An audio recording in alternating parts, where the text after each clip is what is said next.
मुख्यमंत्री हेमंत सोरेन ने आज दिल्ली के ताज होटल में हो रहे स्टेक होल्डर कॉन्फ्रेंस में हिस्सा लिया, जिसमें सीएम सोरेन के साथ मुख्य सचिव सुखदेव सिंह, मुख्यमंत्री के प्रधान सचिव राजीव अरुण एक्का, उद्योग सचिव पूजा सिंघल मौजूद रही और सभी ने कॉन्फ्रेंस का शुभारंभ किया। वहीं मुख्यमंत्री ने कहा कि कभी इस देश को टाटा बिरला के नाम से जाना जाता था, उनका उदय भी हमारे राज्य से ही हुआ है।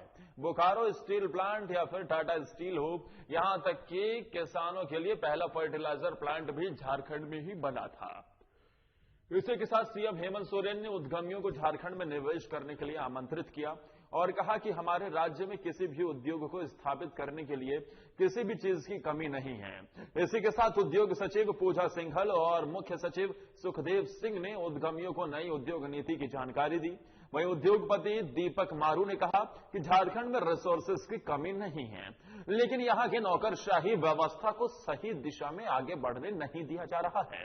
इसी के साथ कहा कि वो सरकार को आगाह करना चाहते हैं कि पिछली सरकार वाली गलती नहीं दोहराएं।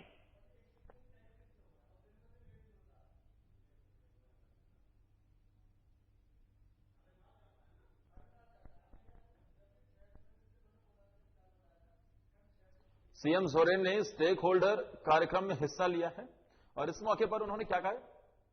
प्रदेश कहा जा सकता है एक वर्जिन एरिया रहा है हर चीजों में। इसका कभी भी कोई उस पर काम नहीं किया गया और वो है हमारे राज्य में और हमारे राज्य के नौजवानों के अंदर छुपी एक कहा जा सकता है कौशल खेलों के क्षेत्र में हमारे यहां बहुत बड़े पैमाने पर खिलाड़ियों का भंडार भी है। हम स्पोर्ट्स क्षेत्र में भी इन्वेस्ट कर सकते हैं। हमारे यहां फुटबॉल बहुत प्रचलित है। हमारे देश के हॉकी खिलाड़ियों में 7 बच्चों से अधिक प्लेयर्स हमारे राज्य से आते हैं। आप हॉकी के इंडस्ट्री में भी इन्वेस्ट कर सकते हैं। कई ऐसी खेल का क्षेत्र है जहां स्पोर्ट्स पर भी हम वहां इन्वेस्ट कर सकते हैं और वहां उसको बढ़ा भी सकते हैं। हम बगल में बांग्लादेश को भी जोड़ते हैं, बहुत करीब से हैं। इधर भूटान, इधर नॉर्थ ईस्ट की ओर हम लोग बहुत करीब हैं।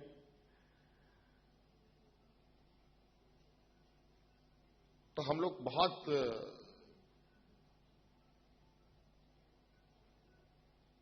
चीजों में बहुत आसानी से, बहुत सहूलियत तरीके से हम लोग व्यापार के क्षेत्र में भी आगे बढ़ सकते हैं। तो इसलिए मुझे लगता है कि बहुत चीजें जो तकनीकी विषय हैं, जो आपको जानने की इच्छा आप रखते हैं, सवाल आप पूछना चाहते हैं, निश्चित रूप से हमारे साथ पदाधिकारी लोग, अभी तो बहुत कम लोग आए हैं, मुझे लगता है कि आप लोगों की सहमति बनेगी। आप लोगों की उत्सुकता के साथ आप लोगों की जब चीजें आप लोग भी संतुष्ट होंगे, तब हर एक क्षेत्र के पदाधिकारी, हर एक विभाग के पदाधिकारियों के साथ भी हम लोग एक बड़ा समारोह के साथ राज्य को एक विकास के पथ पर आगे ले जाने के लिए आप लोगों की भूमिका सुनिश्चित करेंगे। हमारा प्रदेश एक ऐसे जगह अवस्थित है जहां से हम 2-2, 3-3 जल मार्ग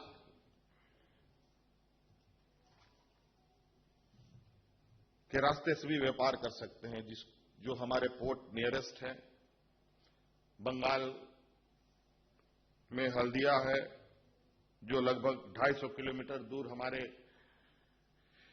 हेडक्वार्टर से है, रांची से, राजधानी से है। पारादीप है लगभग 400 किलोमीटर।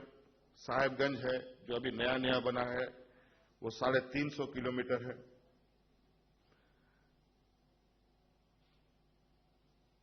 अभी एयर कार्गो के लिए भी एक हम जगह चिन्हित कर चुके हैं।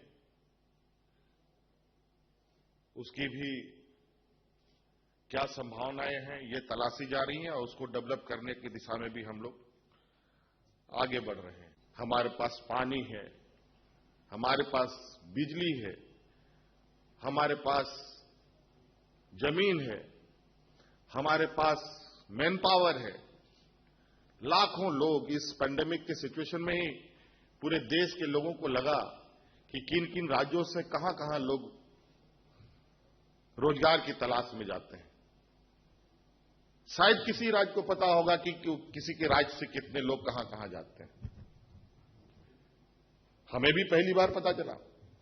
लगभग 8 से 10 लाख लोग तो रजिस्टर्ड, मतलब हमारे रजिस्टर में रजिस्टर्ड हुए हैं। हमारे पास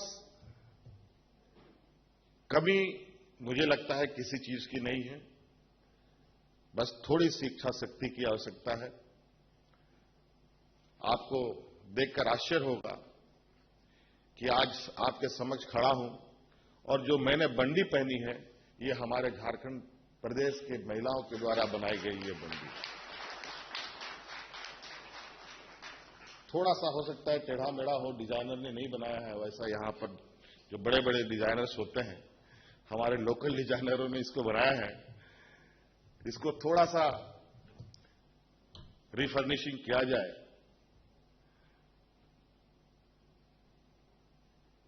तो और बेहतर हो सकता है। और मैं आपको विश्वास दिलाता हूं, आप सुझाव दें, अपने आइडियाज शेयर करें और जहां आपको कोई दिक्कत लगेगी मैं आपको आश्वस्त करता हूं, सरकार पूरी तरीके से आपके साथ खड़ी है। हम खड़े होकर आपके उद्योग लगाएंगे ताकि आप सब लोग निर्भीक होकर के अपने काम कर सकें, किसी का भी कोई संकोच ना हो।